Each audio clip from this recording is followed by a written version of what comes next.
Smart Business. Banyak perusahaan animasi yang tumbuh dan berkembang di Indonesia. Seperti apa update terbarunya dan brand positioning-nya? Pada kesempatan podcast kali ini, kita akan berbincang-bincang bersama dengan Mas Boni Wirasmono, Director of The Little Giant. Halo Mas. Halo Mas. Terima kasih telah hadir di podcast kami. Ya, terima kasih sama-sama. Ya, dan seru nih kita ngobrolin soal brand positioning Oke. di perusahaan animasi ya. Oke. Nah, kalau membahas soal brand positioning, itu penting nggak sih, Mas? Dan seperti apa mungkin gambarannya? Mungkin kalau produk kan jelas nih ya, kelihatan gitu bentuknya. Silakan. Penting sih, karena balik lagi, di setiap brand positioning itu kan akan menentukan apakah nantinya dia akan menjadi top of mind dari orang-orang, gitu kan. Jadi kalau di animasi, kita ngomongin kayak misalnya, kita ngomongin animasi princess gitu ya. Orang kan pasti pertama kali di otaknya adalah Disney, gitu kan. Nah itu kan sebuah brand positioning. Akhirnya ternyata dia memang berangkat dari Disney princess, gitu kan. Jadi itu yang akan orang mudah untuk mengenal, mudah untuk merelate, mudah untuk mengambil benang merah dari ketika dia nonton sebuah konten. Dia lihat, ini studio A banget nih, atau nih jalan ceritanya begini, ini kayaknya studio yang B banget nih, gitu kan. Jadi orang lebih mudah mengenali gitu. Kalau The Little Giant sendiri dengan karya-karyanya lebih ke anak-anak atau bagaimana? Kalau kita memang semenjak kita menggeluti dunia IP ya, animasi, kita memang banyak bermain di anak-anak, main di edukasi, dan edukasinya itu benang merahnya adalah edukasi anak-anak gitu ya. Ada konten-konten kita yang mengedukasi secara Islami, ada baik secara general juga ada gitu. Karena waktu itu kita pernah bikin konten edukasi adab lalu lintas. Itu pernah kita bikin tuh judulnya Trungtung. Nah, itu artinya kedepannya memang Little Giant memang selalu pengen ada di ranah edukasi, terutama untuk anak-anak gitu. Ada mungkin kiat-kiat khusus, mungkin Mas Boni dengan tim gitu ya, untuk create something new gitu ya, dengan karya-karyanya seperti apa? Kita selalu berangkat dari sebuah masalah gitu. Jadi kita harus bukan cari-cari masalah ya. Kita harus mencari apa sih keresahan yang terjadi di masyarakat gitu kan. Dan kita baca juga seberapa parah itu impact-nya kepada generasi gitu. Nah, ketika kita sudah mendapat sebuah masalah, itu yang akan kita naikkan sebagai premis dari IP yang akan kita develop gitu. Dan kita akan selalu men-challenge itu masalahnya, apakah validkah ini masalahnya, apakah ini jangan-jangan yang dirasakan kayak cuma saya doang, orang lain nggak merasakan gitu kan. Contohnya kayak misalnya, kenapa kita waktu itu bikin konten edukasi lalu lintas, karena kita tahu sendiri di Jakarta kan, dengan hiruk pikuk di jalanan, semeraut, segala macam, macet, nggak ada adab. Saya yakin bukan hanya saya doang yang merasakan kekesalan itu kan. Saya yakin semua orang di Jakarta punya masalah yang sama. Artinya, yuk kita bareng-bareng nih. Jadi itulah kenapa kita harus berangkat dari sebuah masalah agar solusinya, kenapa kita harus berangkat dari semua masalah bersama agar solusinya bisa diselesaikan secara bersama juga. Gitu. Nah, kalau membahas soal mungkin pendanaan atau investor ya, kita agak ke sana sedikit gitu ya. Nah, sebetulnya ada nggak sih antara idealisme dengan investor maunya seperti ini nih gaya animasinya, atau seperti apa nih Mas biasanya kalau di lapangan yang terjadi? Ya, itu konflik yang bisa dibilang pasti ada ya di setiap sebuah pernikahan antara investor dengan seniman bisa dikatakan seperti itu ya. Iya. Dimana seniman punya harga diri, punya pride gitu kan. Ya dimana satu sisi investor dia secara bisnis dia pengen juga ada perhitungan kalkulasi sendiri yang sudah mereka bikin. Gimana caranya biar investment yang saya lakukan, yang saya tuangkan ini bisa berdampak keuntungan di kemudian hari gitu kan. Itu dinamika yang tidak bisa dihindarkan, dan itu pernah terjadi juga di kami. Kita maunya A, investor maunya B, akhirnya ya mau nggak mau kita harus musyawarah cari jalan tengah. Cari jalan tengah berdasarkan apa? Berdasarkan data, balik lagi gitu kan. Kita selalu berargumen bahwa pendekatan seperti ini baik, bisa dilakukan, juga bisa mendapatkan revenue di kemudian hari dan seterusnya gitu sih. Nah, Kalau membahas soal karya-karya atau bisa dikatakan animasi dari The Little Giants ya, Iya. itu banyak juga konten-konten atau animasi yang bergerak di bidang pendidikan, Smart Listeners. Ini menarik, mungkin Anda sering nonton atau putra-putri Anda. Nah, ini apakah brand positioning-nya seperti itu, Mas? Salah satunya ya, betul. Seperti saya ungkit tadi bahwa kita memang mau berada di ranah edukasi, dan edukasi untuk anak-anak, dan ada yang edukasi untuk anak-anak Muslim gitu. Karena memang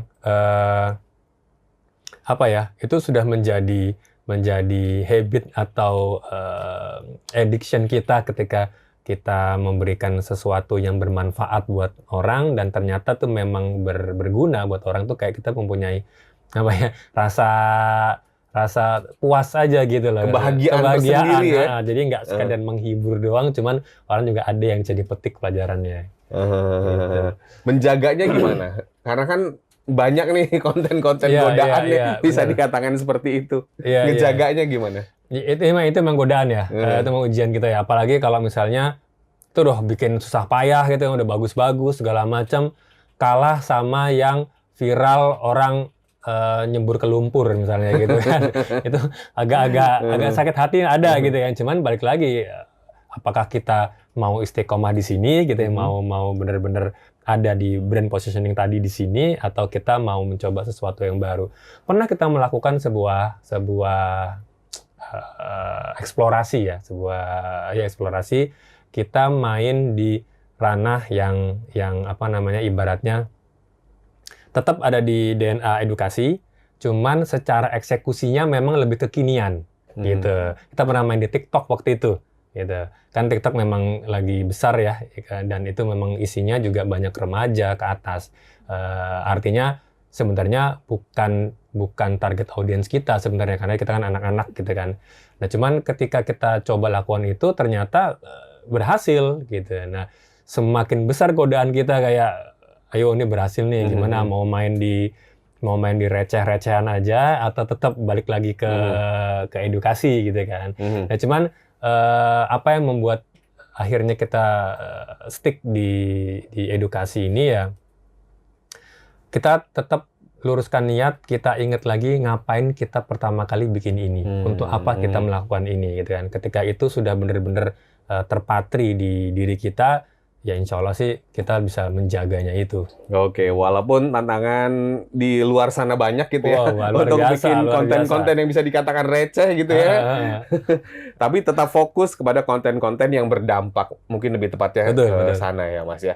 Nah, membahas juga soal tantangan. Kita tahu nih bahwa sekarang anak-anak itu banyak juga yang suka atau bisa dikatakan gemar, lebih suka gitu ya nonton tayangan yang lebih dari usianya gitu ya. Mungkin drama yang lebih dewasa atau tontonan-tontonan yang mungkin ya tidak untuk seusianya. Ini apakah juga satu tantangan, Mas? Banget. Sekarang ini bisa dibilang target audiens kami ini, anak-anak itu mulai mengalami pergeseran. Banyak anak-anak itu yang dewasa sebelum waktunya, gitu kan. Anak-anak sudah menonton konten-konten dewasa. Nah, apalagi di masa-masa transisi umur pertengahan ini, dia dibilang anak-anak juga udah enggak, dewasa juga belum, gitu kan. Nah, ini adalah area yang sangat labil, yang kita sendiri belum bisa mendapatkan rumus bagaimana buat mengembalikan mereka. Dan kita sudah tidak bisa memaksakan hal itu, akhirnya ya sudah, kita fokus aja kepada range umur yang memang menjadi sweet spot-nya kita, gitu. Karena satu hal yang membuat ini lebih challenging adalah tentang retention time, tentang bagaimana seberapa lama waktu yang bisa dipakai anak-anak untuk bisa mengkonsumsi sebuah konten, gitu. Dengan hadirnya beberapa aplikasi, beberapa platform yang memang sifatnya itu rapid ya, gitu kan, itu dalam tanda kutip memperburuk keadaan, gitu ya.